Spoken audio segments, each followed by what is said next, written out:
Water and sanitation is not about technology, it is about building the capacity of communities and government, so that they can avail themselves of this basic human right, to improve their quality of life. Sa funding na galing sa UNICEF, ang pinaka talaga yung is community force Daguio system. Yun talaga ang yung cooperation ng community, yun talaga ang nakatapos ng project. Kahit na yung labor is for the materials and construction only, pero yung manpower is contribute ng community. Yun yung pinakamalaking na-contribute ng community kung saan naging successful itong project ng WAS single drop project through UNICEF. Supervision talaga ng LGU Bagong Bayan through Engineer Octaviano at saka ng Barangay Council na na-manage o na-supervise talaga sa implementation ng project na naging successful sa ngayon na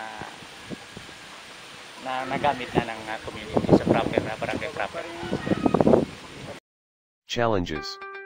So sa simula pa nung naghanap ng source ng tubig, mahirap rin kasi kantilado yung daanan, maraming mga representative ng local government through engineering. Engineer Octaviano, napuntahan namin doon through Sir Engineer Rapi.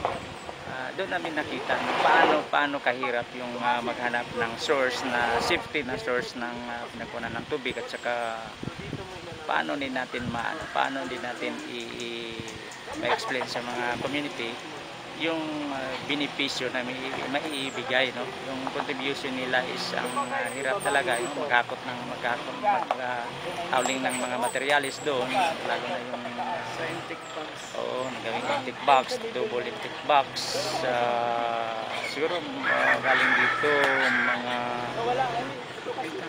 800 meters, no? Wala pang proper na daanan, yun yung contribution nila. So kung i-imagine natin yung pagbuo ng intake to reservoir is mahirap talaga. Kung sakasakali na walang ambisyon ang mga community na mag-contribute para sa kanila rin benepisyo. Talaga namin yung pinagkunan nito, i-preserve namin yung natural forest doon na nakaprotekta doon sa source ng tubig at saka itong tangke i-manage ng barangay official muna. Iingatan talaga namin ito kasi we're blessed gani sa Santo Niño na nabigyan kami ng ganito kalaking project ng water system kung saan lahat-lahat na dito sa proper na maabot nito ng supply is makabenepisyo talaga. At saka they are the first sila talaga beneficiary sila ang first beneficiary ng WAS at saka UNICEF. Then after this may program, may possible na kasi yung sa BUB projects idugtong talaga doon sa proper. So ang sabi ko kay Cap, kung kaya natin ma-level 3 house to house connection para income generating, kasi naging window manager ako, technical support nandyan. Bago ko sila ibigay sa level 3, i-assure ko muna yung technical nila, kaalaman ng barangay. Maintenance siguro maganda na yung proposal ni engineer na i-level 3 kasi doon natin makita yung maliban sa contribution ng power ng tao, yun din makita natin ang pagkunan nila maintenance ng mga kailangan kasi may masira ng mga pipelines at saka generating income yung sabi ni engineer para sa masustain na lang yung water system, ma-maintain. So sir, dito sa Purok proper na nalagyan ng reservoir is 47 household dito talaga. Dito sa pinaplastaran ng reservoir at saka kung itugtong yung yung nakabudget sa DILG na 400,000 plus na mga hoses papuntang proper is malaki-laki na rin ang madagdag na household mga beneficiary 136 ngayon po. Yung mas makinabang pa. Isa nito is ang private high school, ang Pioneers Academy High School. WASH is a basic human right that will reduce poverty, but it still requires everyone to invest to ensure that our children will benefit. Ang first priority ko ang water system. Haros kinanglanon gid sang katawhan. Ato sa barangay namon naka level 3 na kami. Expansion sa amon water system halin sa Star CM. Te kaduha kong proposal amo ni sa single drop atong naka-training kami sir. Tatlo ka barangay ako ang nakakuha. Iti may kuan kami nga counterpart nga 130,000 plus anak ka single drop nga 100,000 magyapon. Pero atong anak ka single drop atong mga host tanan-tanan amo tong i-provide da kay atong mga kuan naton atong water pump naton ari ana sa LGU ning 100,000 halin sa munisipyo gyapon. Libor sa pag-construct. Ang kuan sang single drop ang leadman kag ang plumber sila mosoldar sang libor. Amo to. Kada top stand may ara nga 5, may ara 7, ala 8. Iti sa 7 ka top stand ang makinabang. Ang purposes ko pa ato pagtubag dito sa simbahan nga dito gid ang kinahanglanon sang katawhan. Makapanginabang gid. Ang matawag yapon sa dito na bilong. Dito na sir ang aton nga top stand isa mo. Pagpunta ng napil. Water and sanitation is a basic human right that when availed responsibly will improve the quality of life for you and your children. Sikreto ko sir ito nga mismo halin sa akon nga kinahanglanon gid sang katawhan ang tubig water system.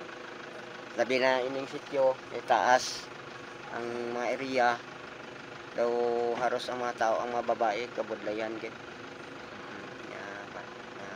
Amo to din purpose ko gid niya kuan sa council nga mangita kita sa budget kung kita makakita at least nakapasalamat man kami sa single drop nga kami ang gintagaan sang Ginoo nga kami maka-avail sa sinang programa halin sa single drop.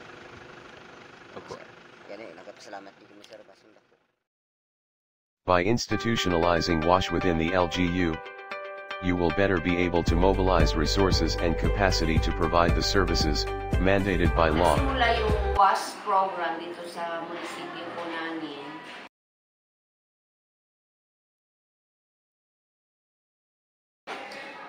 Sa pamamagitan ng isang invitation from the provincial government, likewise from the single draft for safe water para sa WASH orientation.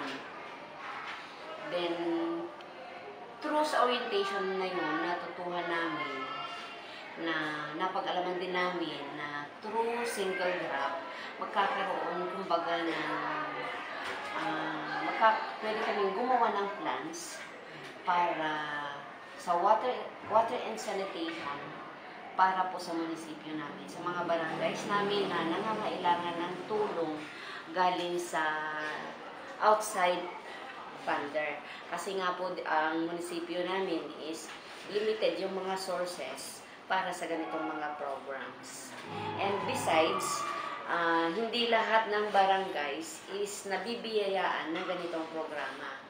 So, pagkatapos po nun, the municipal mayor of the municipality of Esperanza, gumawa po siya ng executive order para po sa pagbuo ng isang municipal water sanitation and hygiene task force. So, bali yung task force, sila ang mangunguna sa implementation ng water and sanitation in the municipality.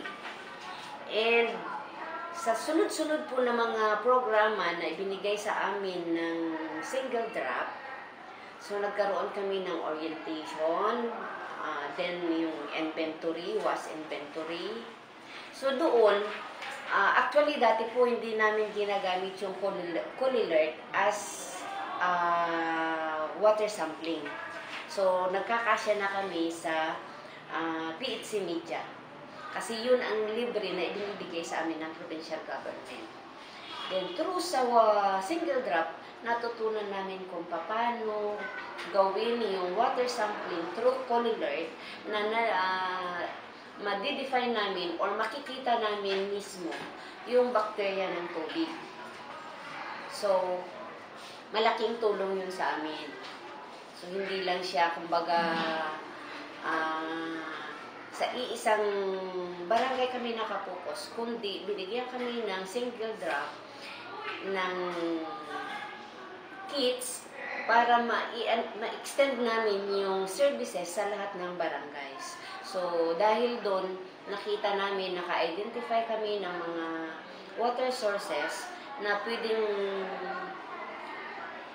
yun ang pwedeng papagkukunan ng community kasi ano namin yun, na-identify yun na safe for drinking purposes. So, yung mga na-identify na mga water sources na yun, doon pansamantala, yung hindi kayang bumili ng purified water, doon pansamantala sila kumukuha ng tubig inumin. So, yung program ng single drop na-extend po dito sa amin, talagang napakalaking tulong. And likewise, through sa single drop din po, mayroong barangay na nakabenefit ng mga toilet facilities kung saan dati po yung mga tao sa komunidad na yun is hindi gumagamit ng water cell toilet. Nagkaroon ng water cell toilet na talagang maipagmamalaki po natin na nagkaroon siya ng septic tank. Hindi yung ordinary lang na yung mabigyan sila ng water cell niya pero wala namang septic tank. So, napakalaking tulong ng single drop. At tinatanaw po namin malaking utang na loob yun sa inyo. Hindi po namin yun maiwawaglit sa isipan namin na kayo naging susi, kayo sa improvement po ng barangay. So, maraming salamat po sa inyo at sana po patuloy po ninyo kaming alalayan at promise po patuloy po namin tatangkilikin ang inyong mga programa.